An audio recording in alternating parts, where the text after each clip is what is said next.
오늘도 말씀과 기도로 이 자리에 오신 분들을 환영합니다. 3월 11일 요한복음 12장 37절로 50절 빛으로 세상에 왔나니. 지금부터 본문을 읽겠습니다.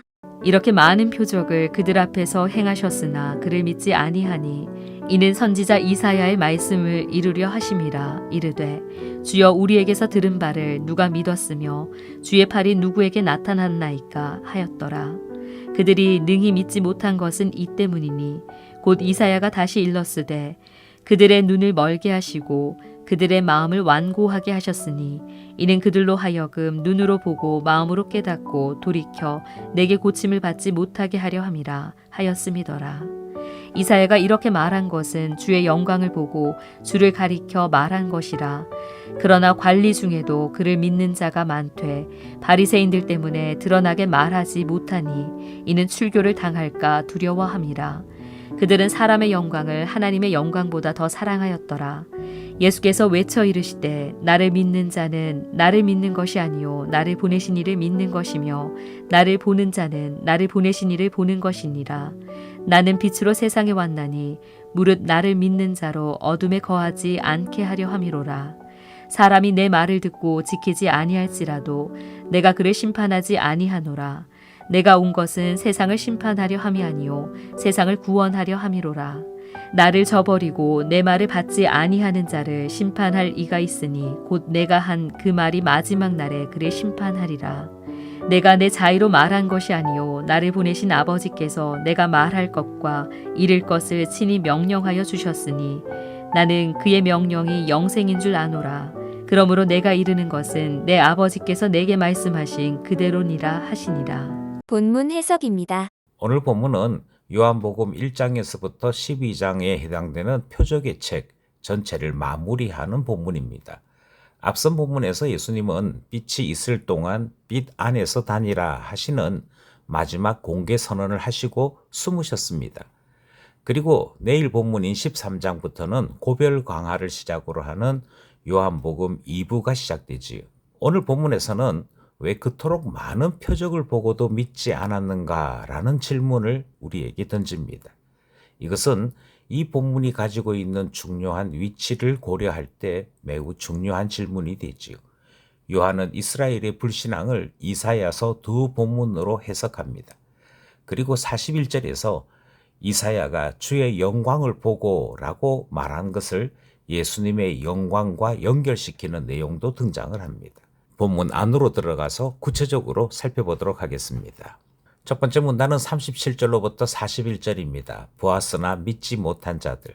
이 문단은 요한의 논평으로 구성됩니다. 37절에 이렇게 많은 표적을 그들 앞에서 행하셨으나 그를 믿지 아니하니 라는 말씀이 기록되어 있습니다. 이렇게 많은 표적이라고 할 때 이것은 양의 충분성을 강조하는 표현입니다. 충분히 표적을 보여주셨다 이런 뜻이지요. 표적이 부족한 것이 아니라 그들이 믿지 않았다 하는 것에 강조점이 있습니다. 요한은 이 불신앙을 이사야의 두 본문으로 해석합니다. 첫 번째는 38절에 기록된 이사야 53장 1절의 인용이지요. 주여 우리에게서 들은 바를 누가 믿었으며 주의 팔이 누구에게 나타났나이까. 이사야 53장은 고난받는 종에 대한 예언으로 요한은 이 본문이 예수님 사역에 대한 이스라엘의 불신앙을 이미 예고한 것으로 읽습니다. 그리고 두 번째 인용은 40절에 기록되어 있는 이사야 6장 10절입니다. 그들의 눈을 멀게 하시고 그들의 마음을 완고하게 하셨으니. 이것은 이사야의 소명 장면에서 하나님이 이사야에게 주신 사명의 내용이지요. 여기서 눈을 멀게 하시고 마음을 완고하게 하셨다 하는 이 표현은 하나님이 사람들이 믿지 못하도록 일하셨다라고 하는 의미가 아닙니다. 하나님의 심판은 언제나 인간의 거부에 대한 응답으로 나온다라고 하는 점을 기억해야 합니다. 이스라엘이 먼저 들으려고 하지 않았습니다. 하나님을 거부했고 하나님은 그들의 거부에 대해 심판으로 말씀하신 것이지요.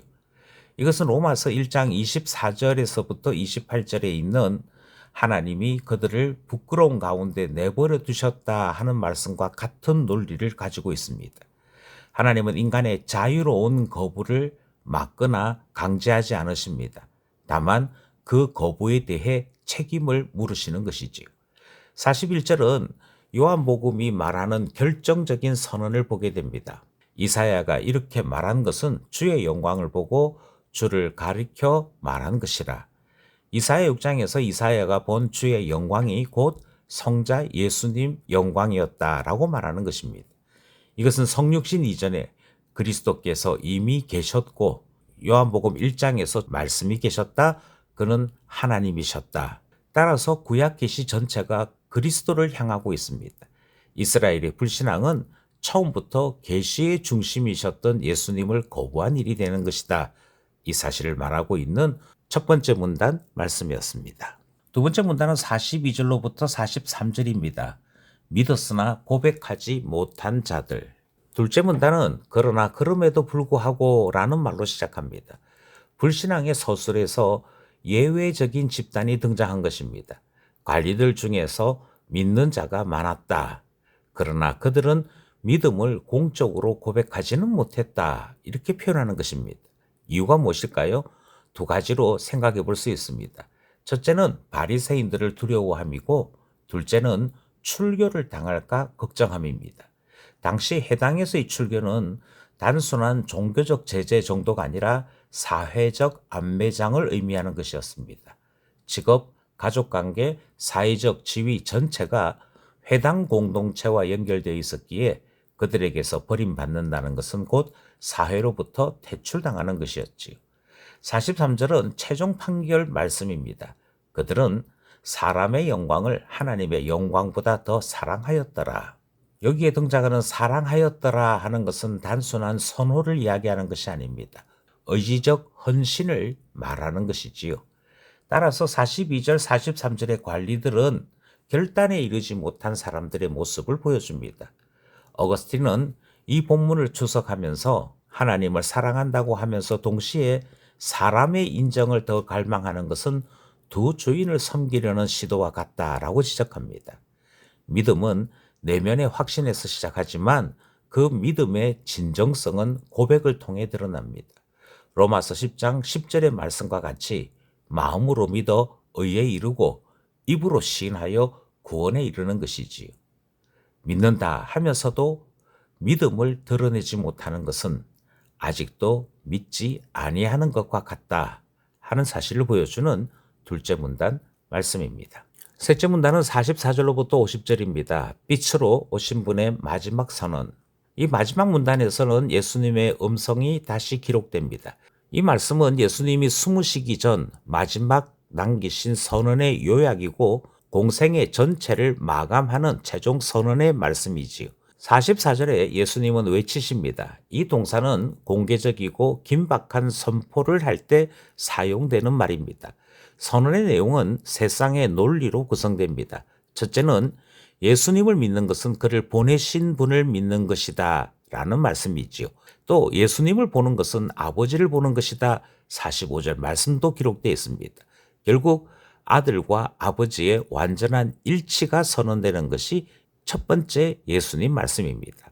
두 번째는 예수님은 빛으로 세상에 오셨습니다. 46절이지요. 나는 빛으로 세상에 왔나니 나를 믿는 자마다 어두움에 거하지 않게 하려 함이로라. 요한복음이 시작될 때 예수님을 빛으로 소개했습니다. 그리고 12장에서는 빛과 어두움의 주제를 다시 말하므로 예수님의 공생의 전체가 빛과 관련되어 있음을 다시 밝히고 있는 것이지요. 요한복음은 빛이 오셨다라는 선언으로 시작해서 빛이신 분의 마지막 선언으로 공적 사역을 마치고 있는 것입니다. 세 번째는 예수님은 심판하러 오신 것이 아니라 구원하러 오셨습니다. 47절이지요. 그러나 그분의 말씀을 받지 않는다면 그것은 곧 심판을 받는 것과 같다 하는 말씀도 48절에 기록되어 있습니다. 심판의 주체는 예수님이 아니라 그분의 말씀입니다. 말씀 자체가 심판의 기준이 된다 하는 교훈을 우리에게 주고 있는 것이지요. 49절부터 50절은 아들과 아버지의 관계를 다시 우리에게 소개하고 있습니다. 내가 스스로 말한 것이 아니요 나를 보내신 아버지께서 말할 것과 이룰 것을 친히 명령하여 주셨으니. 예수님의 말씀은 자의적인 것이 아니라 아버지의 명령과 완전히 일치합니다. 그리고 그의 명령은 영생인 줄 아노라 하는 말씀으로 마무리되지요. 말씀을 받는 것이 영생이고 말씀을 거부하는 것은 심판이다. 이 교훈이 있는 마지막 문단 살펴보았습니다. 우리는 오늘 본문 말씀을 통해 세 개의 교훈을 기억하려고 합니다. 첫 번째는 표적을 보았다, 표적을 만났다가 아니라 그 표적을 통해 믿음을 가지는 것이 중요하다 하는 사실을 발견하게 됩니다. 군중들은 많은 표적을 보았으나 믿지 않았습니다. 믿지 않으면 아무 소용이 없다 하는 사실을 마지막 본문에서 확인하게 된 것이지요. 두 번째로 사람의 영광과 하나님의 영광 사이에서 분명한 선택이 필요하다 하는 말씀도 기억해야 할 것입니다.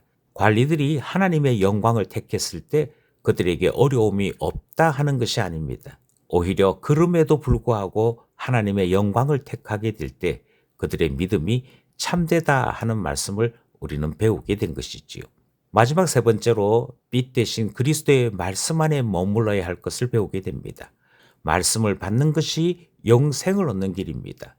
그러나 말씀을 받지 않는다면 그것은 곧 심판을 자초하는 일이 된다. 중립은 없다 하는 말씀까지 배우게 된 것입니다. 오늘도 말씀과 기도로 예수 그리스도의 빛 대신 길 안에 살아가는 우리 모두 되기를 간절히 소원합니다.